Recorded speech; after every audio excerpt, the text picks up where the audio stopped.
So finally, we have come to the coolest location to film a video with myself and Owen. This place is called Talk GT and they specialize in JDM import cars. Now, trust me, they've got a collection that any one of you will be jealous of. Now, myself and Owen today are going to be addressing square plates, metal plates and side-mounted import style plates, something along those lines. Yeah, kind of just some of the comments from the last video, really. For sure. So they've very kindly given us today the Evo 6 Tommy Mackinnon edition, which happens to be at the top of Owen's Christmas list. Literally just now, he was texting his wife saying, look, I need to get this car, I might have to sell the RS, but don't worry, behind camera, guys, I will have words and make sure that he sticks to his roots, the fast forward scene. But all jokes aside, guys, we need to talk about the rules and legislation around square plates, metal plates and pressed plates. Right, Owen, so it's been brought to our attention, judging by the comments of the other number plate video that we made previously on the channel, that they're questioning square plates, metal plates, side-mounted plates and various things like that.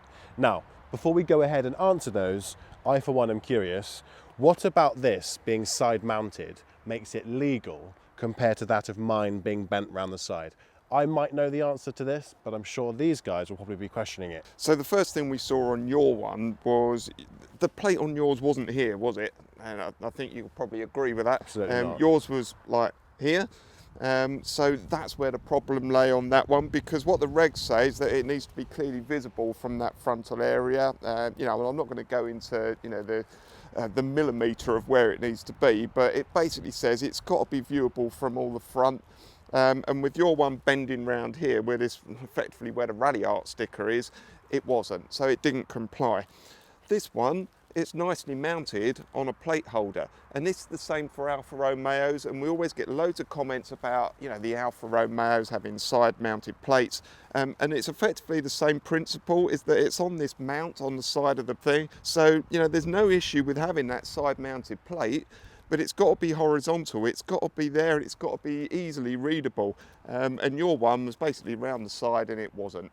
So, you know, if we get ones that are stuck around there and they're not easily readable, that's where the problems lie. So is the mount that's sitting behind that plate, is that called a plinth? Because I know that with supercars, plinths are actually provided to supercar owners. Now that's not to say they actually use them for obvious reasons, but that looks like a mount that's built into the bumper. Is that a detachable add-on, or is that something that's actually built in? Well, this car's designed to have the plinth on there, as you can see, and the Alfa Romeo is the same, and we did the video down at Alfa Romeo that you can see on previous TikToks and YouTube videos that we've done. And the supercars, yes, they do come with it, and you know, we did a video down at Ferrari and they showed us the plinth that goes on the front here, and that is supplied from new by the dealer when people buy the Ferrari. Unfortunately, some of the Ferrari owners or supercar owners will take them off, but the regulations still say that they have got to have that number plate on the front.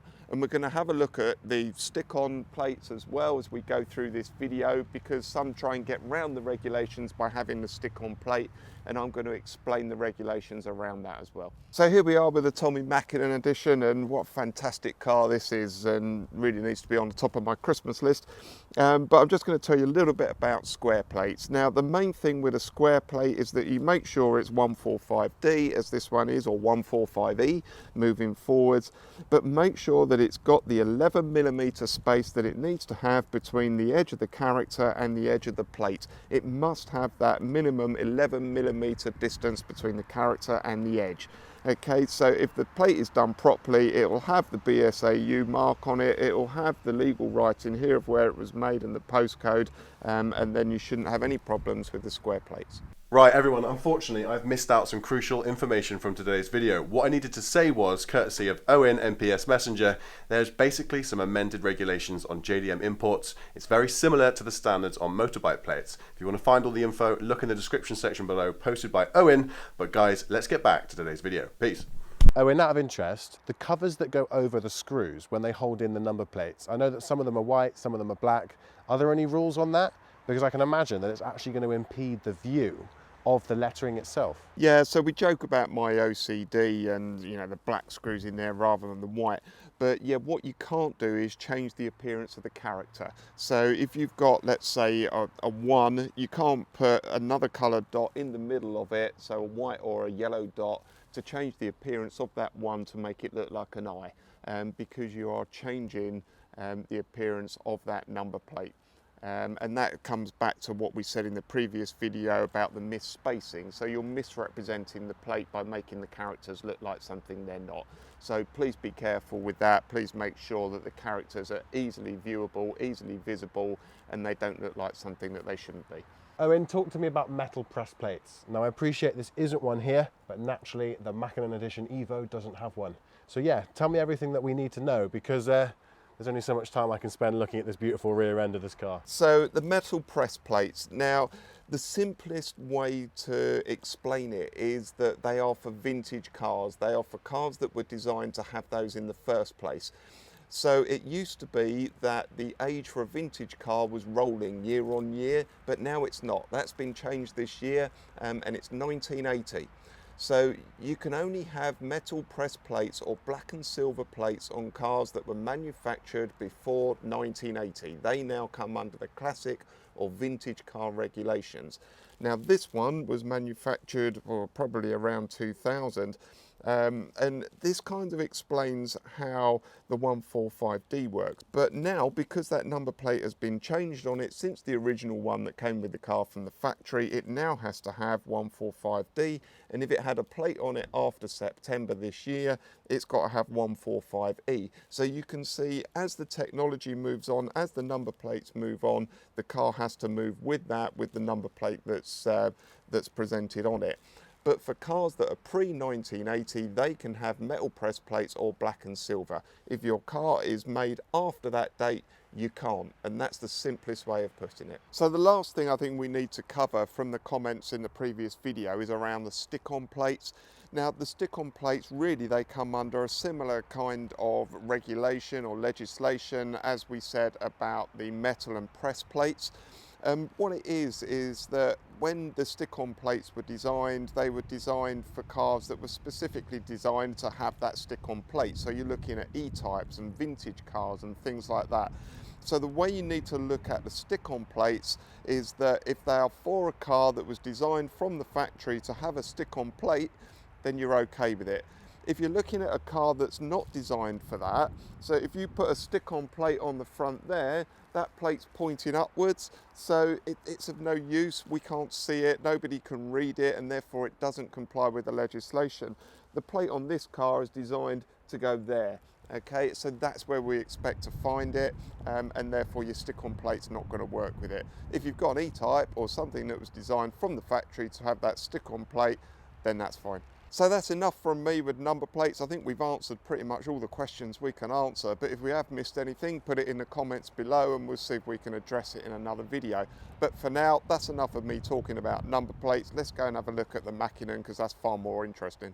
Right, Owen, I couldn't possibly end today's video without showing them a proper little look around the Mackinnon Edition Evo 6. Now this is a big favourite car of yours, so I think you should take us for a tour, show us around, let us know what you know, and then maybe we'll instigate the comments to tell us what they know about this absolute legacy of a car. Well, hopefully you can hear me over the wind noise and the road noise, but yeah, this is one of my favourite cars, and I actually had an opportunity to buy one of these back in the early 2000s, and it was a black one, but unfortunately I passed on that and I bought a Subaru, and now I wish I hadn't. And I can smell regret in the air. Yeah, just a little bit. So yeah, I mean, these are absolutely incredible. I mean, the Evo 6 is a brilliant car as it is, but the Mackinnon just took it to another level.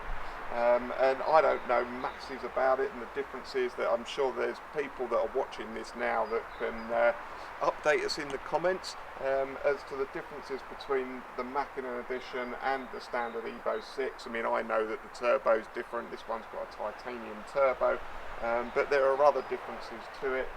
This one's obviously got the livery on it as well, but it's just an absolute beast of a car. It's very, very raw, not like the modern cars that are just run by technology and stuff. But a real driver's car then? It's a proper driver's car. You've got the active yaw control on it, of course, and you know, bits and pieces on it that are standard on the 6. But looking inside it now, you've got the limited edition Mackinnon seats on it as well. That's so cool. Yeah, it's just really, really cool bit of kit, and for something that is, what, how many years old now? 20 years old plus? 21 years, something like that. 21 years old, yeah, it's in really good condition as well. That wing on its own is just stunning. What are your thoughts, Owen? Yeah, it's adjustable as well, I think, on these. Yeah, you can see the little holes where it's adjustable on there.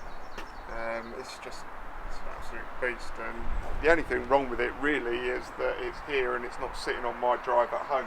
So I'm sure there's plenty of Evo fans that are watching this video, so put it in the comments, tell us what's the difference between the Mackinnon and the standard Evo 6, and what do you think of these cars?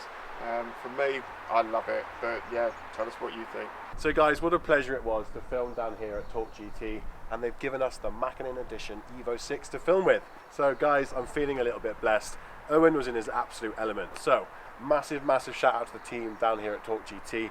Hopefully there'll be more opportunities to come and film with them in the future. But guys, for now, we'll see you in the next video. I hope you feel that you learned something on square plates, crest plates, black and silver plates, is that right? And side mounted plates. So guys, thank you again. Your support has always been amazing. Like the video if you haven't already. Let us know what you think in the comment section below, and subscribe if you're new. But for now, GCM, roll the outro. Peace.